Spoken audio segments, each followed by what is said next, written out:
Welcome, everybody. It's time once again to grab your board, swim out into the surf, and see if you can catch the sales pipeline.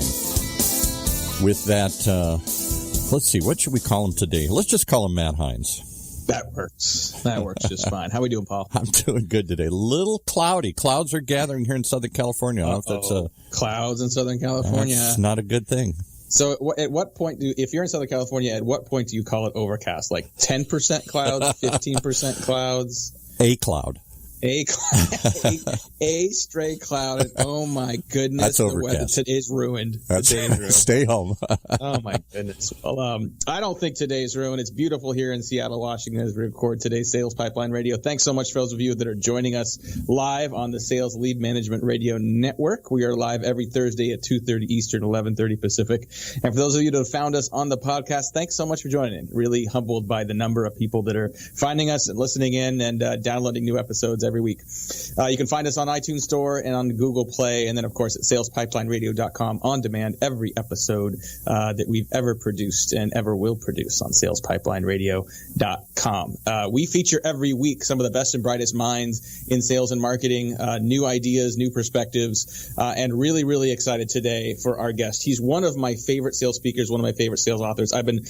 As a marketing guy, Paul, I spend most of my time reading sales books and sales blogs. I continue to learn new things in marketing in terms of what we do for marketing, what we do with our clients. But I think great marketers need to understand sales better. So I spend a lot of time reading sales books. Someone asked me earlier this week, I was on someone else's podcast, and they asked me, what are two books that have had the biggest impact for you in 2017? So two of the best books you've read. And they didn't qualify that, Paul. So they didn't say, like, does it have to be sales and marketing? Mm-hmm. They said just what are the two of the best books? And the first one I gave them was a book called Meathead, The Science of Great Barbecue and Grilling. Of course. If you like grilling, if you like cooking meat and other things outside, this book is amazing. It's sort of a cross between a great grilling barbecue and then, a scientific book. And if they could see your office, you actually have like awards or sauces or other things up on the shelves. Every time I see you on Skype, I see various paraphernalia with barbecuing. This is a very much meat-friendly, barbecue-friendly show. But this guy, I think his name's Bob, but he goes by Meathead Goldwyn. He wrote this book with a physicist and food scientist from Boston University. And if you like grilling, if you like smoking meat, it is one of the best books I've ever read. It doesn't just give you recipes, it tells you why it works and really helps you kind of do new things. So Meathead, The Science of Great Barbecue and Grilling. That was book number one. The second book that immediately came to mind for one of the best books I've read so far this year is The Lost Art of Closing, which is the second book published by our guest today, Anthony Iannarino. Anthony, thanks so much for joining us. I came in second place to Meathead. It was more the setup. If I'd given Meathead second, then I think I would have interrupted the flow of your great insight. So no disrespect at all, for sure. Coming in second to the Bible, though, if people understood your love for barbecue, they would know this is a high honor. Not a love for barbecue, but also, seriously, this is a really good book. So is The Lost Art of Closing. So is your first book, The Only Sales Guide You'll Ever Need. And you've been blogging literally every day for years. So my first question to you is, as a blogger, as someone who already has established themselves as, one of the preeminent thought leaders, writers, speakers in the sales space, why did you choose to diversify from the blog into full-on books? I didn't think I needed to, and honestly, I didn't want to. I just had so many people pressuring me and asking me, when are you going to write a book? When can we have a book? And I always push back on that. I'm like, well, right now, I just checked last week, I have something like 3,200 blog posts, and I'm thinking, how do you need any more content than this? How's it even possible? Whatever I've thought is already written down. But there's something about the artifact of a book and actually having something physical and tangible that people wanted. So I had publishers reach out and ask for it, and I didn't really like anything that they had to say. So I decided to publish myself, and Portfolio tweeted me and asked why I hadn't written a book, and then asked for a conversation. And they thought they did have a value prop, and they've ended up being a really good partner and helped me do what I really wanted to do, which was write the first book to sort of say who you are matters more than what you do. And then the second book, what you do really matters too. And it's important to understand, where we are in a world where the sales process and the buying process is completely nonlinear now. and we're disaligned, and it takes a different kind of approach. And in my opinion, no one has touched this content with anything relevant to B2B salespeople in our lifetime. So I just felt like it had to be written. I would agree with you, and I want to talk a little more about that. Your first book, The Only Sales Guide You'll Ever Need. I mean, not only an amazing title, but it really is comprehensive. You cover a lot of different areas in that book, around sales, around marketing, around, personal development. What made you choose closing as the second book? Because of all the different topics that you've covered on your blog, for all the different areas you cover in the first book, for this book to go specific into closing, what was the impetus there? Just watching salespeople struggle so much in trying to manage a process, and then watching their managers, their sales managers and sales leaders wonder why can't we forecast right? Why can't we get deals done in the time frame that we think we're supposed to be getting them done? And I don't think that anyone has really recognized the amount of change that we've really had when it comes to what's going on inside the buyer's world. And you and I were together at CEB, and they started talking a lot about this with Challenger customer on just how many stakeholders there are. So if you were to look at the buying journey from a marketer's perspective, we're going to have, a number of boxes that start at the left side of a slide and end at the right side with them buying or repurchasing or something. On the sales process, we would start with target on the left, and we would end up with closing, one lost at the other end. And that's a nice way to look at it, but it really moves more like targeting, discovery, collaboration, more discovery, consensus, totally off the rails, all the way back to discovery. And it's about determining what commitments have to come next and why, and being able to help the customer to commit to doing the things that they need to do to truly make change on their side. And as much as I watched this go on, I couldn't help but thinking about when Rackham wrote Spin Selling, and he talked about the advance, which is the only place I've ever seen him write about. Every great rep that they studied with 34,000 sales calls got some commitment to move a deal forward, and the people who struggled got what he called a continuation. That book changed my life only because of just that section. When I started making sales calls after reading that book, I had my calendar open on the client's desk when I met with them, knowing I'm just going to get a commitment at the end of this, whatever the commitment is that moves us forward. But before the law started closing, no one had really written down what all those advances look like. And after, working and writing for so long and working with different groups, I just recognized that this tends to be what they look like. These tend to be the challenge you have in gaining those commitments. And I put that guide together because I think it's going to be instrumental for helping people sell now when the world's completely changed, and any closing book you would have gotten in the past would only hurt you. We're talking today on Sales Pipeline Radio with Anthony Iannarino, the author of the new book, The Lost Art of Closing, Winning the 10 Commitments That Drive Sales. And I want to talk a little bit about a couple of those commitments. If you're familiar with Anthony, you know where to find him on a daily basis. I would highly encourage you, sales and marketing leaders and listeners, check out thesalesblog.com. You'll get his daily blog posts. You'll get his regular video updates. You'll get access to his books. Just a ton of great insights out there. Definitely encourage you to check out. So you cover in this book 10 commitments that drive sales. And so you've got a chapter identified for each of these. Are these in order of priority? I mean, you start with time, commitment for time, which I know you talk a lot in your blog about, just a more proactive management of time. But for people that are new to this topic, is there one of these commitments that you would recommend they start over others? You're going to go through all of them. I laid it out in somewhat of a linear chronological fashion, even though you can go back and forth between these commitments depending on what's going on inside the conversation that you're having with the client. I'll tell you the big one tends to be the commitment to change. And we do a really good job when we book an appointment of trying to do discovery work. I think that's changed dramatically. And mostly we're not trying to discover as much about the client as we were. We're now trying to help them discover some reason to do something different to make better results inside their own company. But when we do that, we have a lot of conversations without really asking the client, Matt, it sounds like you have some strong opinions about what needs to be done. It sounds like you have a vision. Is this the right thing for us to be working on together? And do we have the support of your organization in making this kind of a disruptive change? And you have to have that conversation at some point. And one of the things that you'll notice in pipelines is there are a lot of deals where there's been no action taken for a long time. And in some cases, I tell one story in the book, a true story. I saw a deal in a pipeline that was 1,741 days old. And I challenged the sales leader that if that was a child, it would be starting kindergarten. And, it's not a deal because it's already all grown up and on its way to school. They never made the commitment to change, and no one asked for that commitment. So they continue to have nice meetings, but nobody ever did anything. And so we have to ask for that, and we have to understand that's really what we're doing. We're helping somebody make change inside their business. We're going to have to take a break here in a couple minutes. I completely agree with you on the commitment to change. We talk about that a lot in marketing, just that getting to that commitment to change, I think, is one of the most important parts of the sales process and one of the hardest parts of the sales process, and is equally a challenge to both sales and marketing. We're going to take a quick break, pay some bills. We'll be back with a lot more with Anthony Iannarino. We're going to talk about his feelings on social selling, which I know he has a lot of great opinions about. I'm going to find out why, if you're a marketer, you should be reading this book as well, and you should be reading more sales books. We'll be right back after a couple quick breaks. Sales Pipeline Radio.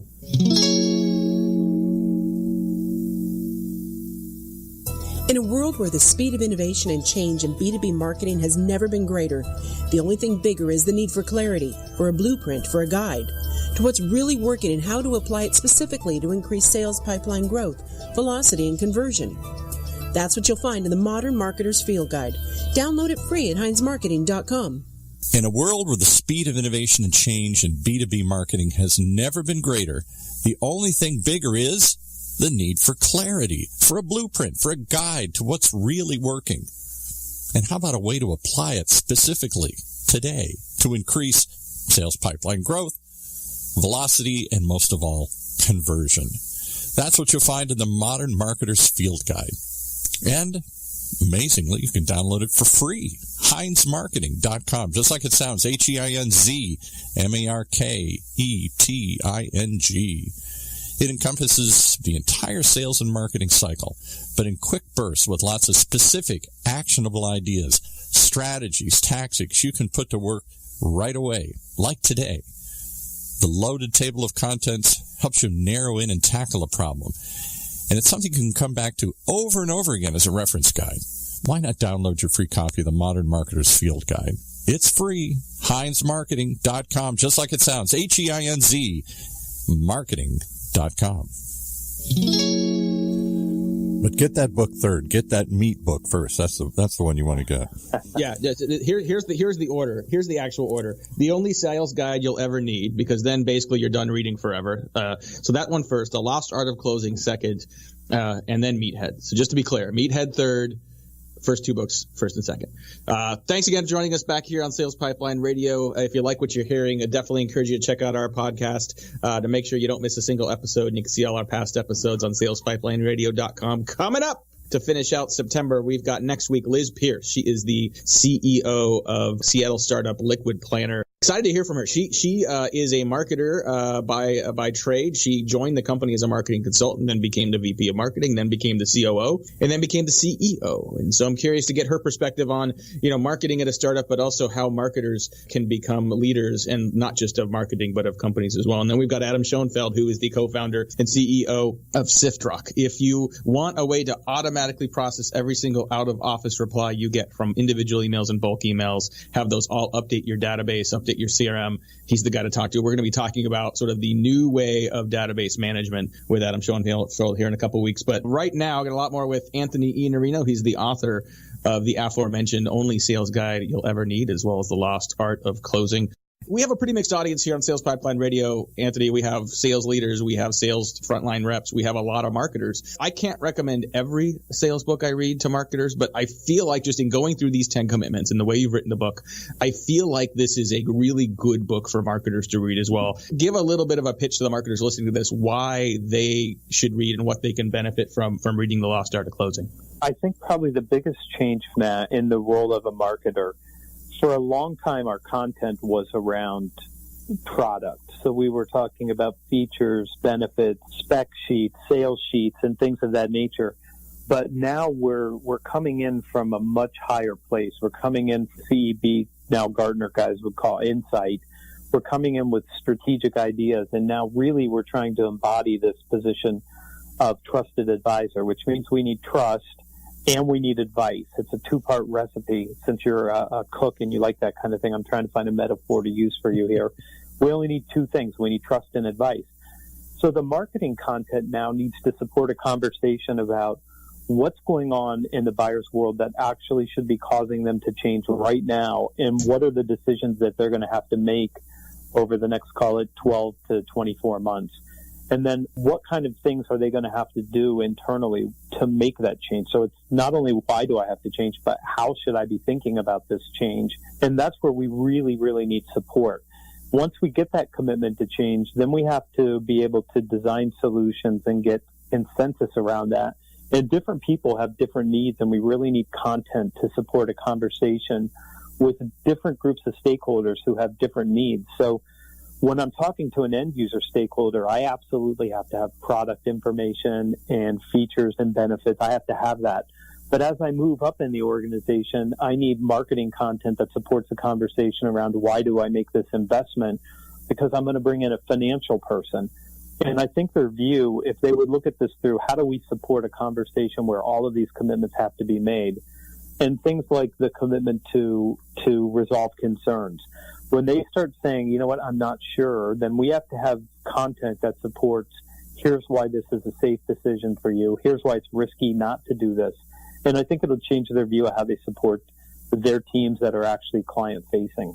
So one of the reasons that I like following you on a regular basis, I mean, you're a great writer. Your videos are fantastic. Encourage people to check those out. I mean, you tend not to be a, shiny object in the pan kind of guy, with the trends and fads that come through on a regular basis. You base your feedback and your advice on things that I feel like are fairly universal. I particularly appreciate your perspective when things, show up that are, I think, of the fad of the week, whether it's account-based marketing, or social selling or whatnot. Talk a little bit about, social selling I feel like has been around for a little while now, at least in term. Maybe it's migrated in terms of how people describe it, but, share a little bit of your perspective on how social media fits into the sales environment and how sales professionals, sales leaders, sales reps should be thinking correctly about social as an integrated part of their sales approach. I started writing about this when social selling really got hot. And you're right, I'm a principles and a fundamentals guy. So it's very hard for me to buy into a fad because I tend to look for things that are deep truths that last for a long time and fundamentals. So the first book, the best review I ever got on that book said, there's nothing new here. And I thought, thank God there's nothing new there, because I was trying to write a timeless book of principles. So if there was something new, I would have really missed the mark.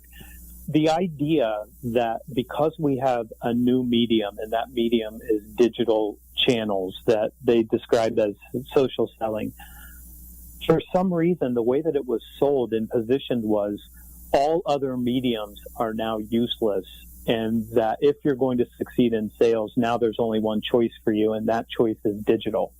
And it massively overpromised on something that it couldn't deliver. And it started to decimate sales organizations, and it still is. There's so many people who have been told that they no longer need to pick up the phone. They no longer need to ask for referrals and all of the things that we've done historically, because social was supposed to replace all that. And the people who have succeeded at the highest level using the social channels are, one, content creators, of which I'm one and you're one, but more so the people who are the biggest supporters of social selling. I lovingly refer to them as the social media mafia, because they will put a hit out on anyone who says that you should still use the phone and you should still ask for referrals and you should still do everything else. So I think that the place for social selling is in nurturing relationships in front of an opportunity, of building mind share and developing a brand and a presence so that people can go and look at you and you can share ideas that shape their thinking. But you still have to pick up the phone, and you still have to prospect, and you still have to do the work necessary to actually create opportunities. So the part where you're allowed to tweet a lot and spend some time in LinkedIn groups and then wait for people to start beating a path to your door, I think that that's over now, which is why you don't really hear a lot about social selling. We've moved on to account-based marketing and digital transformation of sales. because the social selling, the promise wasn't there. So I think it's just about at the end of its run. And I'm already starting to see a lot of people that are proponents saying things like, it was never about that. It was really about this. And they're starting to change the tune quite a bit. I got one more question for you, Anthony. And this is a question we ask of all of our guests. And your name comes up frequently when we ask this question. If there was a Mount Rushmore of sales, if there was something that would create a monument to some of the best thinkers, some of the people that you have learned the most from in sales over the years, doesn't have to be 4 people. It can be however many. It could be 1, it could be 2, it could be 4. But who would be on that mountain from your perspective? I mean, the place of honor for me has to go to Neil Rackham. I mean, Neil Rackham, if anyone belongs there, it's Neil. So I would put him first and foremost. I would probably have to put Mac Hannon there too. And not a lot of people remember Mac's work, and it's really old now. It came out in 1970, and it was called Consultative Selling.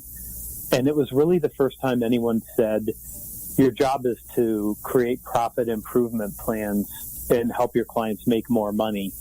And the book was prescriptive in that regard. And it also was the first book that ever really dealt with how we deal with purchasing and how tactical they can be with us with a PICO system. So I would put Mac there too.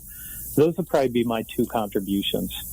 Love it. Those are great additions, and encourage people to check out the books and resources from them, as well as definitely make your way over to thesalesblog.com. You're going to find Anthony's daily blogs, his daily videos, information about having him come speak to your sales team. He does a ton of keynotes. Feel very blessed that he's with us today, because he's crisscrossing the country on a regular basis. Don't know how he gets all this done. But Anthony, really appreciate your time. Thanks again for joining us today. Thanks for having me.